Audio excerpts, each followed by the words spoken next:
Welcome back to MathSpark. In this video, we're going to talk about one of the programs installed on your tablet PC that will be invaluable to you during your time here at the School of Mines, and that's the mathematics program Maple. Maple is what's known as a computer algebra system. It's a piece of software that can do basic mathematics along with algebraic computations, calculus, and graphing features. If you get the hang of Maple, it's a powerful way for checking your work, for doing calculations and computations on your own, for making investigations and practice. It's just a remarkably powerful tool.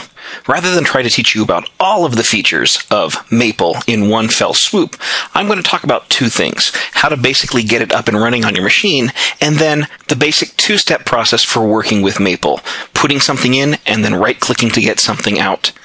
So that we're not just doing this in a vacuum, let's go and take a look back at the 3 problems we solved way back in video number 5, and see if we can have Maple do the work for us.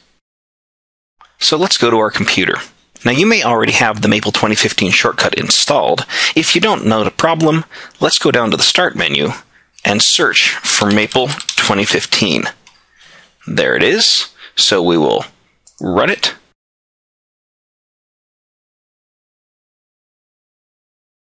And there it is, ready to go.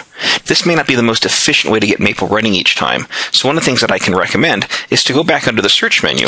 Let's search for Maple 2015 again. And instead of running it, let's go and pin this to the taskbar. So now you can see I have a little maple leaf in my taskbar.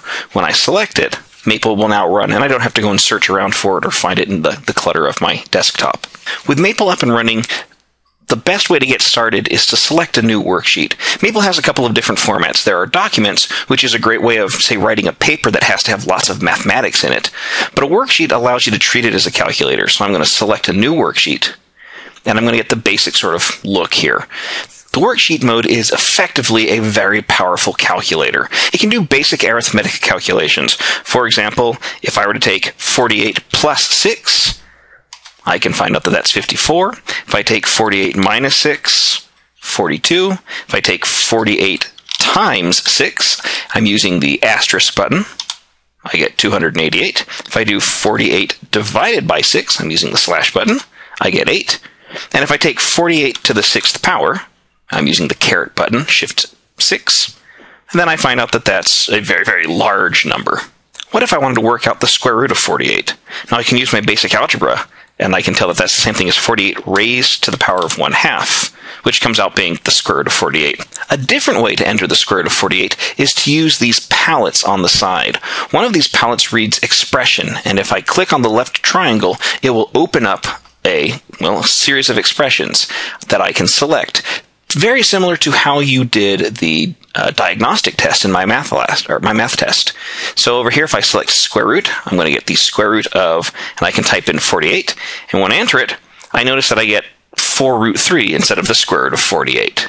Now, it might seem a little bit odd to you that Maple's given 2 different outputs for the same square root of 48. One of them was root 48, one of them is 4 root 3. And you might wonder whether or not these are in fact the same thing. This is going to bring us to the second part of Maple. How to have Maple do something. We've just talked about how you can put numbers and expressions in.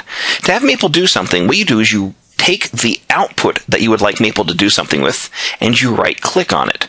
When you right-click on it, what's known as a context menu will appear, a list of commands that Maple thinks you are likely to want to do at this point. One of the things in here is the simplify command. The simplify command has a number of different options. Practice has taught me that I'm going to pick symbolic as my default option. And so when I have Maple simplify that, and it says 4 root 3, and I can see that these two things match. You notice that the syntax of this command is simplify, then there's a 6, and then there's the word symbolic. This 6 right here refers to the line label attached to that square root of 48. Every time Maple spits out something, it attaches a line label to it. To refer to these line labels, you can type in Control L, or you can select Insert a Label, and there's the Control L. This allows me to refer to a line. So for example, if I wanted to refer to the expression on line 5 without having to type in that, I could just type in line 5, enter, and I can repeat that value. So this is just a nice way of referring to previous lines if you've had Maple do something with it. Now this is fine and dandy, but it would make more sense for us to go and to use Maple to solve something more interesting. So let's go back and solve the 3 problems from the 5th video. So I'm going to go under File, and I'm going to open a new worksheet. So I have a new worksheet here. The first problem was to factor the expression 2x cubed plus 14x squared plus 20x. So let's try that. So I'm going to try to enter that in first. 2x cubed plus 14x squared plus 20x. So I have that polynomial. Problem said to factor it. So when I want Maple to do something, I'm going to right-click on the output and see if I can find that option in this list. That there's a factor option right there. So if I select factor, it comes out being 2x times x plus 5 times x plus 2, which is exactly what we got when we did it in podcast 5.1.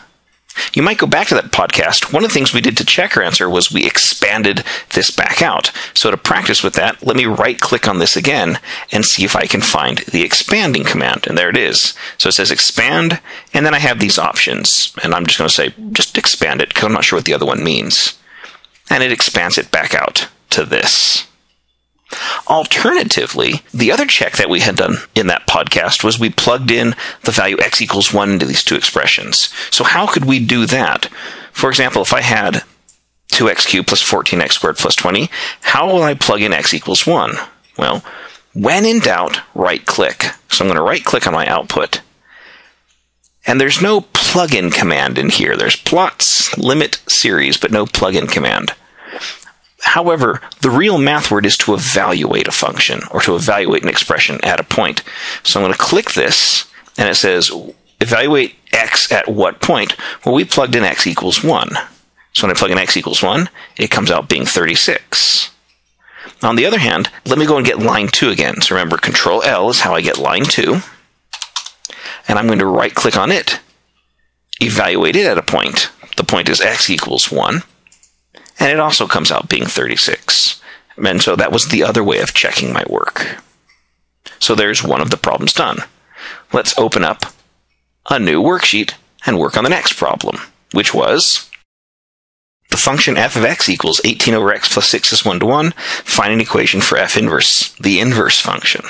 So you remember what the process was that we did last time was we started out with the equation y equals f of x. So y equals 18 divided by x plus 6. And then we switched the roles of x and y. So I will right-click on this, and I'm going to use the evaluate at a point. I'm going to replace x with y and y with x. And so I get that. Then we solved this expression for y. So I'm going to right-click on this, and I notice that I get solve down here. So solve for the variable y. And so we get y is equal to 18 over x minus 6, which is exactly what we got last time. How might we check this? Well, one of the ways to check it was that we could plug one of these functions into another function. Working with functions in Maple is pretty basic, although it's not quite as obvious as just writing f of x. If you want to make a function in Maple, you have to go over to the expressions palette, and you're going to use this command right here. This is the command for making a function. So how it works is it works like this. I'm going to make the function f of x. So my function is going to be called f.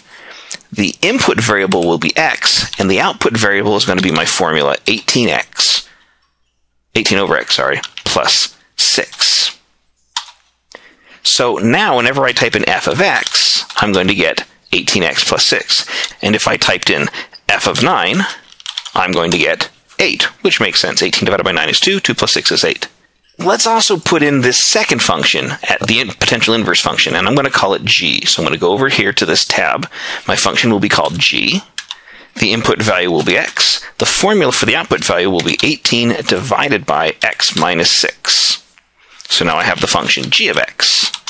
And so, for example, if I were to type in, say, g of 7, I come out with 18, which makes sense. 18 divided by 7 minus 6. That's 18 divided by 1, or 18. Now, the check for seeing whether or not two functions are inverses is to compute f of g of x, and to see whether or not that simplifies to x, which it does, and to compute g of f of x, and to see whether or not that simplifies to x, which it does. So there would be a nice check of our work on this problem.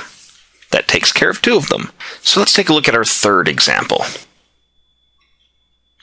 I'll open up a new worksheet. The third problem was this: to simplify this complicated looking expression. So let's have Maple go and do that. So the first thing I'm going to do is enter this complicated looking expression. The more complicated an expression, the more likely I am to use some of the palettes over here. So for example, let's enter that first expression. So I have the fraction x plus 9, and then x plus 4 in the denominator. And then we're going to divide by, and unfortunately I can't get the division symbol, I get the whole bottom. So parentheses, I have a new fraction, which is x squared plus 18x plus 81 divided by x squared plus, oops, I gotta get out of the power, plus 4x. And then we're going to multiply that. So multiplied by, and I'm going to put another fraction, 4x divided by x squared plus 13x plus 36. So I'll end the parentheses, hit enter. So this is the expression I have to work with. Now the problem said to simplify it, so I'm going to right-click on the output. Whenever I want Maple to do something, I right-click on it.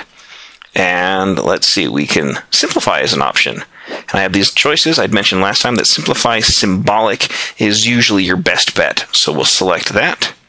And it comes out being 1/4 x plus 1. Now you might remember from the video that we got x plus 4 over 4, not 1/4 x plus 1. So did we screw it up? I don't know. Let's check it out. Let me type in what we got when we did it by hand, which is x plus 4 over 4. And actually, Maple simply reduces that to 1/4 x plus 4. It's distributing the 1/4 through. So in fact, our work was correct. Now this is only going to give you a brief exposure to Maple, and over the course of the semester, your instructors in your math classes will teach you a lot more about it. However, if you get a little impatient and want to know more, you can always head over to the Grubby MathSpark YouTube website, where all these videos are stored. If you select playlists, there's actually 2 different playlists. One of them are the MathSpark videos that you've been watching up to this point, but there's a second set of videos known as Maple Basics, and these will run you through a number of quick 5-minute mini videos that talk about some of the basic functions of Maple. While the videos are actually using an older version of Maple, the basic functionality has remained pretty much the same thing. So by watching these videos here, you can get some idea about how Maple works in a little bit more detail. In the next video, we'll talk about another piece of software that can be very, very useful to you here, the program Windows Journal.